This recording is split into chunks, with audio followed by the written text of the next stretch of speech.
La mente de Cristo. El mejor día, bendecidos a un nuevo estudio del Ministerio Gracia y Verdad de Jesucristo. Soy Alfonso Ortiz, colaborador de Jesucristo. Saludamos a todos los hermanos que hoy nos están sintonizando por todos los medios y los declaramos reinando en vida. Les ruego que nos des un like a nuestra página del Face y se suscriban a nuestro canal y que visiten también nuestra página www.graciayverdadejesucristo.com y así puedan acceder a nuestra biblioteca de estudios. También nos pueden llamar al teléfono más 506 87 22 11 58. Repito, más 506 87 22 11 58 o escribir al correo graciayverdadejesucristo@gmail.com y con gusto responderemos sus inquietudes. El tema de hoy es la mente de Cristo. Hoy en día muchas personas de diferentes grupos religiosos afirman que tienen la mente de Cristo, pero cuando uno analiza las diferentes doctrinas de esas denominaciones, encontramos grandes diferencias en la manera de pensar de sus fundadores y líderes. La afirmación "nosotros tenemos la mente de Cristo" se encuentra en la primera epístola a los Corintios, capítulo 2, versículo 16. Porque ¿quién conoció la mente del Señor? ¿Quién le instruirá? Pero nosotros tenemos la mente de Cristo. Esta declaración es atribuida a Pablo de Tarso, un importante líder cristiano y apóstol, quien fue el que también dijo: yo como perito arquitecto pongo el fundamento, el cual es Cristo resucitado. Por lo tanto, es de suma importancia estudiar a profundidad qué significa tener la mente de Cristo. Para analizar esta afirmación y su significado se pueden considerar varios aspectos. Por ejemplo, es importante considerar el contexto histórico y religioso en el que Pablo escribió estas palabras. ¿Cuál era la situación de los primeros cristianos en Corintio? ¿Qué desafíos se enfrentaban? ¿Cómo estas palabras podrían haber sido relevantes para ellos en ese momento? La ciudad de Corintio era una ciudad próspera y habitada por personas de diferentes culturas, tradiciones, religiones, idiomas distintos, filosofías y creencias en el mundo antiguo, y estaba situada en Grecia. Era un importante centro comercial y cultural, pero también era conocido por su inmoralidad y pluralismo religioso. La iglesia en Corintio estaba compuesta por creyentes convertidos del paganismo. Como resultado, había también conflictos y divisiones entre ellos. Los corintios se enfrentaban desafíos éticos y doctrinales y también estaban influenciados por la sabiduría filosófica y la retórica que exaltaba la sabiduría humana y el conocimiento intelectual.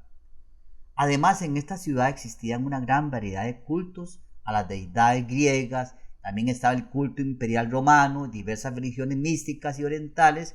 En la mayoría de ellas la sabiduría era muy importante.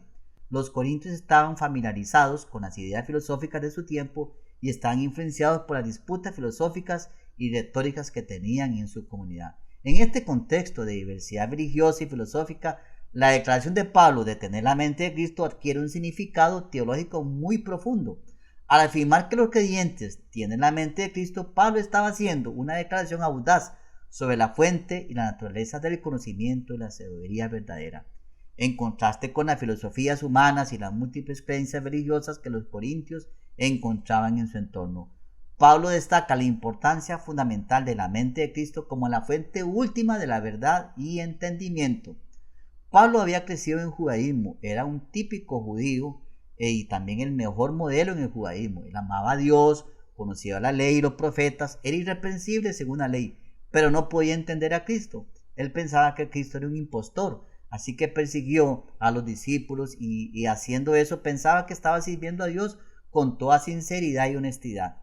Pero en el camino a Damasco el Señor se le apareció, el Señor le salió al encuentro. La primera pregunta que Saulo hizo fue: ¿quién eres, Señor? No te conozco, ¿quién eres? El Señor le dijo: Saulo, Saulo, ¿por qué me persigues? Yo soy Jesús, a quien tú persigues.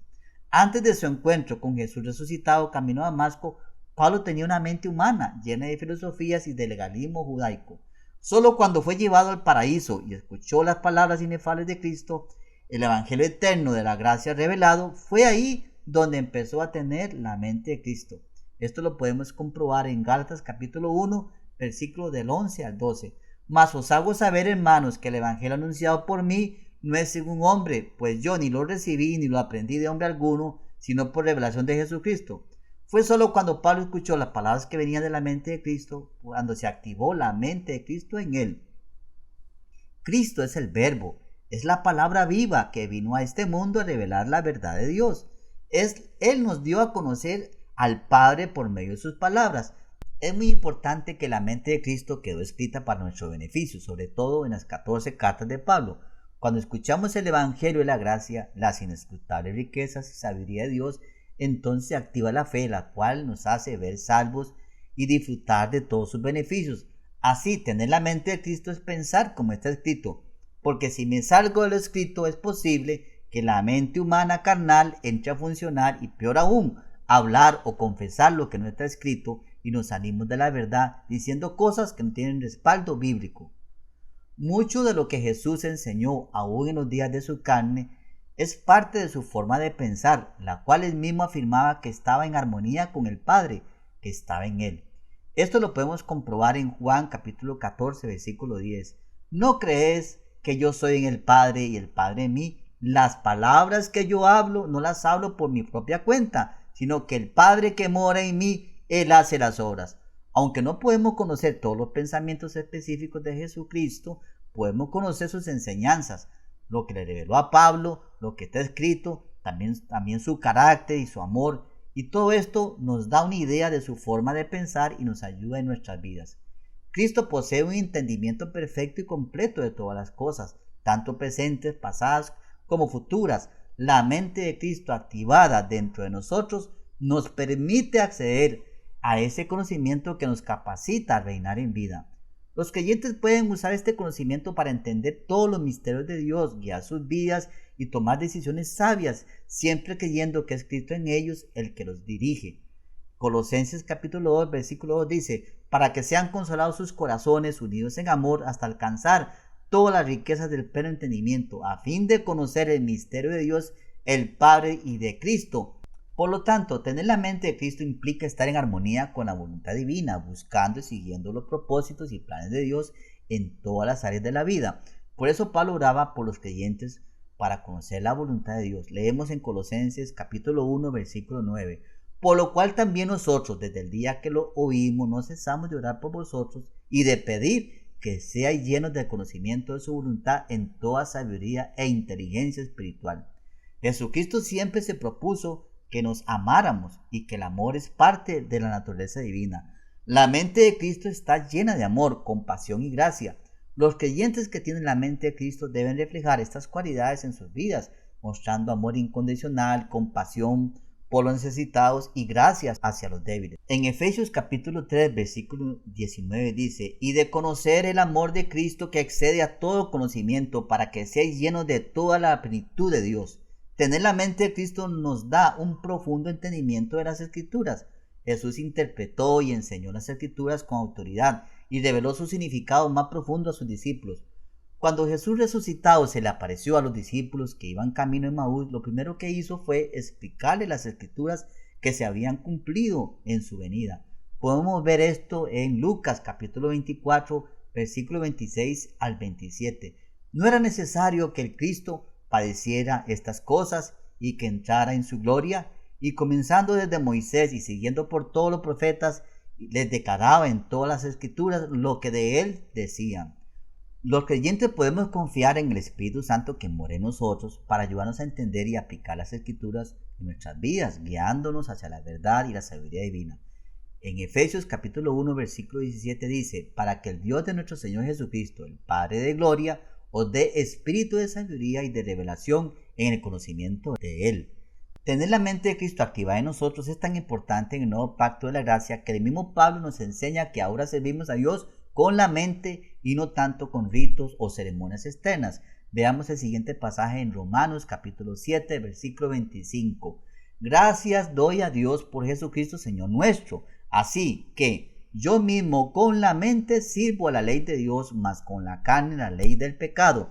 La palabra nos exhorta a no andar en la vanidad de la mente carnal, como dice Efesios capítulo 4, versículo 17. Esto pues digo y requiero en el Señor, que ya no andéis como los otros gentiles que andan en la vanidad de su mente. Por esta razón, tener la mente de Cristo implica una transformación continua de la mente y del carácter de los creyentes. Veamos esto en Romanos capítulo 12, versículo 2. No os conforméis a este siglo, sino transformados por medio de la renovación de vuestro entendimiento, para que comprobéis cuál sea la buena voluntad de Dios, agradable y perfecta. El proceso de transformación implica la renovación de la mente. Esto significa que los patrones de pensamiento, las creencias, las actitudes que están en desacuerdo con la voluntad de Dios, tal como se revela en las Escrituras, son reemplazados por pensamientos y actitudes que reflejan la verdad y la sabiduría de Cristo. En la renovación de la mente es muy importante el estudio y la meditación en las Escrituras, sobre todo creer en el Evangelio de la Gracia, que es el que más habla sobre la mente de Cristo, así como la oración y la comunión con Dios. También podemos leer en Filipenses capítulo 2, versículos 5 al 8. Tened este sentir en vosotros que hubo también en Cristo Jesús, el cual, aunque existía en forma de Dios, no consideró el ser igual a Dios como algo a que aferrarse, sino que se despojó a sí mismo tomando forma de siervo, haciéndose semejante a los hombres, y hallándose en forma de hombre se humilló a sí mismo, haciéndose obediente hasta la muerte y muerte de cruz. Este pasaje destaca la actitud de humildad y servicio de Cristo que los creyentes deberíamos imitar, sugiriendo que debemos adoptar su manera de pensar. La presencia del Espíritu Santo en nuestra vida del creyente trabaja para renovar sus pensamientos y actitudes, conformándolos cada vez más a la imagen de Cristo. Esto lleva a una mente transformada que piensa, siente y actúa de acuerdo con los valores y principios del reino de Dios. En Efesios capítulo 4, versículo 22 al 24 dice: en cuanto a la pasada manera de vivir, despojados del viejo hombre que está viciado conforme a los deseos engañosos, y renovados en el espíritu vuestra mente, y vestidos de nuevo hombre creado según Dios en la justicia y santidad de la verdad. Este pasaje destaca la renovación de la mente como parte del proceso de dejar atrás la vieja manera de vivir y adoptar la justicia y santidad de Dios. Conclusión: tener la mente de Cristo como se presenta en la Biblia no se refiere a adquirir todos los pensamientos específicos de Jesús de manera literal, como si pudiéramos conocer todos sus pensamientos, sino más bien en crecer en gracia y conocimiento de Él a través de escuchar el Evangelio del nuevo pacto de la gracia, creer en la obra redentora de Jesucristo y declarar el pacto para disfrutar de todos los beneficios que tenemos en la salvación que Él nos dio. Es adoptar su forma de pensar, sus valores, actitudes y perspectivas. Nadie puede decir que tiene la mente de Cristo y a la vez enseña, declara y practica cosas que van en contra de las sanas palabras de Cristo, como le aconsejó Pablo a su discípulo Timoteo en la primera carta a Timoteo capítulo 6 versículo 3. Si alguno enseña otra cosa y no se conforma a las sanas palabras de nuestro Señor Jesucristo y a la doctrina que es conforme a la piedad. Que tenga un excelente día. Recibo que los ojos del entendimiento han sido abiertos en muchos de los que están viendo este programa, sabiendo que Cristo vive en ellos y que ya no deben vivir bajo el temor, sino en la libertad gloriosa de los hijos de Dios. Debemos estar seguros y en reposo, sabiendo que tenemos una poderosa cobertura espiritual que es Cristo en nosotros, la esperanza de gloria. Ahora somos una nueva creación hecha a la imagen de Jesucristo resucitado, el cual es el único mediador entre Dios y los hombres, que estamos reinando en vida, unidos espiritualmente a su iglesia, con la mente de Cristo activada y con el poder del Evangelio de Cristo en tu mente y en tu confesión. Nos vemos en el próximo programa de Ministerio Gracia y Verdad de Jesucristo. Y por favor, compartan estos programas para que otros puedan disfrutar de las riquezas en Jesucristo. Hasta pronto. Nos vemos. Visítenos en el Face Gracia y Verdad de Jesucristo y en nuestro canal Gracia y Verdad de Jesucristo para que puedan ver todos los programas y bajar los contenidos. Hemos llegado al final de tu programa Aprendiendo con Gracia. Agradecemos su sintonía. Los esperamos mañana a la misma hora, donde estaremos compartiendo la gracia y la verdad de Jesucristo. Y por favor, compartan estos programas para que otros puedan disfrutar de las riquezas en Jesucristo. Bendecidos con toda bendición espiritual.